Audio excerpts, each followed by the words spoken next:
Good day mga ka-easy. For today's video ay pupunta nga pala kami ng Binangonan, Rizal. At syempre meron kaming kasama at imi-meet up namin sila sa Star Mall Crossing. 4:45 na pala ng hapon nung umalis kami ng bahay. Buti na lang maluwag yung kalsada at walang traffic. At malapit na nga kami sa Star Mall at sa Mega Mall na lang daw namin sila i-meet. At nandito na nga kami sa Star Mall at sa tawid lang pala yung Mega Mall. At hindi pa nga kami nakakalayo, sobrang traffic na agad. Taga Rizal nga pala yung tropa namin, buti na lang marami siyang alam na daan. Pero kahit saan kami dumaan, traffic pa rin. Pero buti na lang meron times na maluwag yung daan at dire-diretso yung biyahe namin. Ang sarap bumiyahe lalo na pag ito kaluwag yung daan at hindi masyado maaraw. At medyo malapit-lapit na nga kami at mahigit 1.5 oras pala yung biyahe namin dahil sa traffic. Siguro mga ka-easy, 1 oras lang biyahe namin kung walang traffic. At nandito na nga kami sa paakyat ng bundok mga ka-easy. Grabe, sobrang trek pala dito mga ka-easy. Buti na lang kayang-kaya ni ADV. Hindi naman masyado mahaba yung paakyat dito mga ka-easy, pero matarik siya. At medyo malapit-lapit na nga kami sa pupuntahan namin at natatanaw na namin yung magagandang view. At nandito na nga kami mga ka-easy. At dito lang pala kami nagpark sa gilid. Tignan nyo naman mga ka-easy, ang ganda ng view dito. Talagang nakakawala ng pagod. At pupunta na nga pala kami sa Cafe Gia. Sa gilid lang pala ito ng arko paglagpas nyo. At makikita nyo agad yung Cafe Gia. At papasok na nga kami mga ka-easy, tara samahan nyo kami.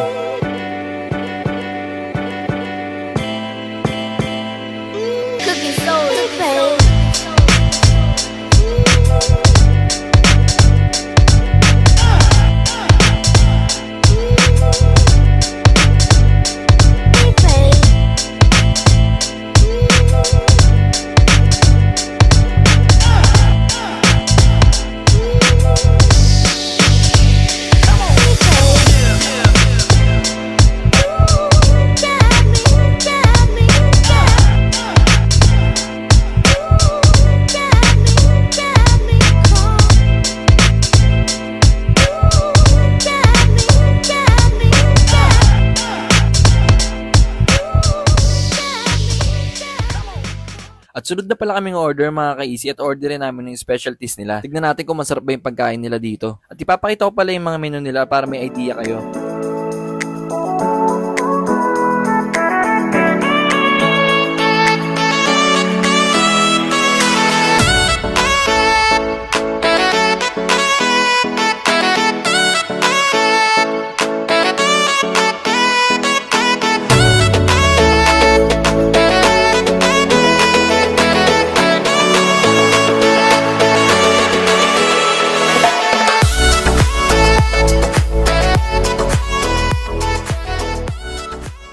Siyempre habang naghihintay tayo ng order mga ka-easy, waiting rin tayo sa sunset at mukhang may malakas na ulan sa area na yon. Tignan nyo naman mga ka-easy, umaraw at umulan. At dumating na nga pala yung order namin pagkain mga ka-easy.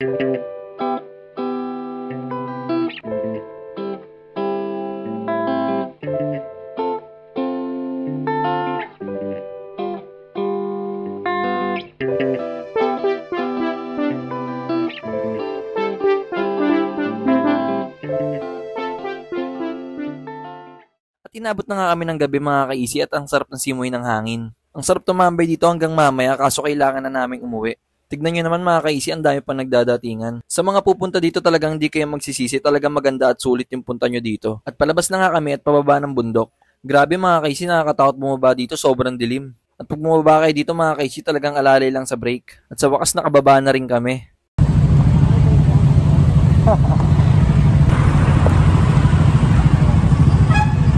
Kita nyo naman mga ka-easy, talagang nag-enjoy kami sa trip namin ngayon araw. At medyo malapit na nga kaming makauwi mga ka-easy. At marami pala kaming gustong puntahan sa mga susunod na araw.